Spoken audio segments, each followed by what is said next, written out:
اس کا سر نیچے اور ٹانگیں اوپر اور انتہائی تنگ جگہ جس میں اس کے ہاتھ بھی دب رہے تھے، یعنی وہ ہاتھوں کا بھی استعمال نہیں کر پا رہا تھا۔ جون نے کئی بار یہاں سے نکلنے کی کوشش کی لیکن ایک بار بھی اسے کامیابی حاصل نہ ہو سکی۔ اب اس وقت جون نے اپنے بھائی کو آوازیں دینا شروع کر دی۔ کچھ منٹوں کے بعد اس کا بھائی اس کے پاس آ گیا۔ جب اس کا بھائی وہاں آیا تو اسے صرف جون کی ٹانگیں دکھائی دے رہی تھی۔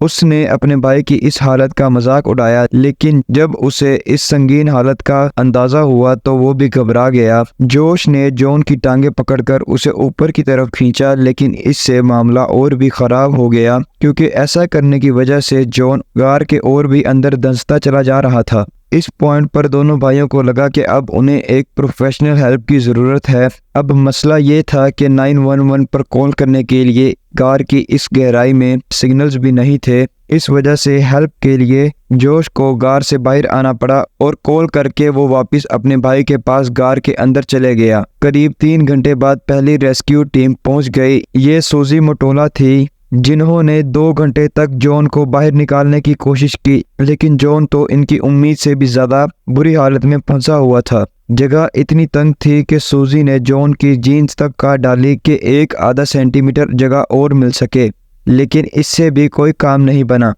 آخر کار سوزی بھی ایگزوسٹ ہو کر واپس باہر آ گئی۔ باہر جون کی بیوی اور اس کی بیٹی اور ریسکیو ٹیم کے 30 لوگ اور بھی پہنچ چکے تھے۔ وہ سارے جون کو باہر نکالنے کے مختلف طریقے سوچ رہے تھے، جن میں سے ایک طریقہ اس کی ٹانگیں کاٹنے کا بھی تھا، لیکن آخر کار ان سب نے رسیوں اور پلی سسٹم کے استعمال پر اتفاق کیا، جس میں رسی کو جون کی ٹانگوں میں ڈال کر غار سے باہر کھینچا جائے گا۔ لیکن اس کام میں بھی ایک مشکل تھی کہ پلی سسٹم کو اس غار کے تنگ راستوں میں ایسے ڈرل کر کے لگانا ہے تاکہ سارا لوڈ پلی پر پڑے۔ پلیوں کو نٹی پٹی کیو کے تنگ راستوں کے پتھروں میں ڈرل کر کے فکس کیا جانے لگا، جس میں ڈر تھا کہ پتھر ٹوٹ کر راستہ بند نہ کر دیں، لیکن فی الحال اس کے علاوہ اور کوئی آپشن نہیں تھا۔ ڈرلنگ کے دوران کچھ پتھر ٹوٹ کر سلائیڈ کرتے ہوئے جون کے اوپر بھی گرے۔ 700 فٹ کی گہرائی میں یہ کام کیا جا رہا تھا۔ یہ کام کرنا کافی مشکل تھا اور کافی ٹائم کنزیومنگ بھی، اور اوپر سے تنگ راستے کی وجہ سے ایک وقت میں صرف ایک ہی ریسکیو ورکر اندر جا سکتا تھا۔ اوپر ریسکیو ورکرز کی تعداد 100 سے بھی زیادہ ہو چکی تھی، لیکن وہ سارے کچھ نہیں کر سکتے تھے، اور لگے ہاتھ ریسکیو ٹیم میں موجود ایک ڈاکٹر نے معاملے کو اور بھی سنگین بنا دیا جب اس نے کہا کیونکہ جون الٹا لٹکا ہوا ہے تو اس کے پاس صرف 10 گھنٹے ہیں، یعنی اتنے وقت کے بعد اس کے آرگنز ایک ایک کر کے فیل ہوتے جائیں گے۔ انسانی جسم سیدھا رہنے کے لیے بنا ہوا ہے، جس میں دل کی لوکیشن باڈی کے اوپر والے حصے میں موجود ہے۔ ہارٹ پمپ کر کے پوری باڈی کو خون سپلائی کرتا ہے، جس میں 80% خون تقریباً نیچے والے حصے میں سپلائی ہوتا ہے، جو کہ گریوٹی کی وجہ سے ایزیلی ہو جاتا ہے۔ کیونکہ جون الٹا لٹکا ہوا ہے تو اس حالت میں اس کے ہارٹ کو 80% باڈی کا خون اور زیادہ پاور کے ساتھ اوپر کی طرف پش کرنا پڑتا ہے، اور اسی لیے ڈاکٹر نے کہا کہ جون کو کسی بھی وقت ہارٹ اٹیک ہو سکتا ہے۔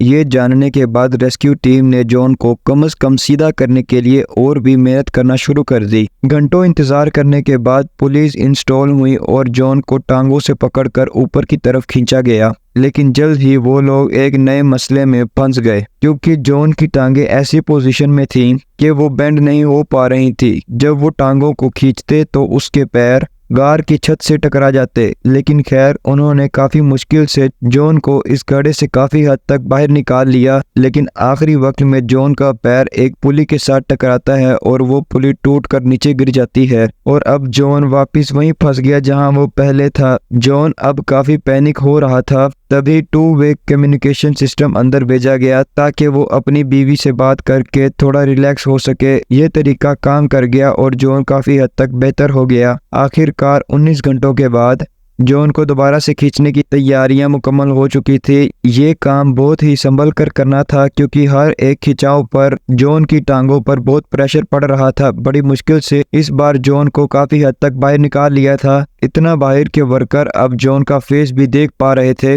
اس ورکر نے بعد میں بتایا کہ جون کی آنکھیں لال تھی اور اس کے فیس پر خوشی کے لمحات تھے۔ پچھلے 19 گھنٹوں میں پہلی بار جون اس گڑھے سے باہر دیکھ پا رہا تھا۔ اب صرف ایک آخری پل کی ضرورت تھی اور جون پوری طرح اس گڑھے سے باہر آ جانا تھا، لیکن پھر اچانک ایک جھٹکے کی وجہ سے دوبارہ پھر سے ایک پلی فیل ہو گئی اور جون پھر سے اس گڑھے میں جا کر پھنس گیا جس گڑھے میں وہ پچھلے 20 گھنٹے سے پھنسا ہوا تھا، اور اب جون نے ہلنا جلنا بند کر دیا تھا اور وہ کسی بات کا جواب بھی نہیں دے رہا تھا، اور اس کی بیوی نے بھی کال پر اسے ہوش میں لانے کی کوشش کی لیکن کوئی فائدہ نہیں ہوا۔ اس پوائنٹ پر ایک بہادر پیرامیڈک کو جون کی پلس لینے کے لیے اس غار کے اندر بھیجا گیا۔ جس بات کا سب کو شک تھا وہی ہوا۔ جون جونز 25 نومبر 2009 رات کو 6:50 پر مردہ قرار دے دیا گیا، جس چیز کی ڈاکٹرز نے صرف 10 گھنٹے کے بعد امید کی تھی۔ جون کی اچھی ہیلتھ ہونے کی وجہ سے وہ مزید 17 گھنٹوں تک زندہ رہ پایا۔ جون کی باڈی کو باہر نکالنے کے کئی سلوشنز دیے گئے، جس میں ایک سلوشن یہ تھا کہ جون کی باڈی کو 2 حصوں میں کاٹ کر ایک ایک کر کے باہر نکالا جائے گا، لیکن آخر کار یہ فیصلہ کیا گیا کہ باڈی کو وہیں چھوڑ کر پوری نٹی پٹی کیو کو ہمیشہ کے لیے بند کر کے جون کی قبر ڈکلیئر کر دیا جائے۔ آج بھی جون جونز کی ڈیڈ باڈی غار کے اندر اسی پوزیشن میں موجود ہے اور غار کے باہر اس کی یاد میں لگایا گیا ایک تختی بھی موجود ہے۔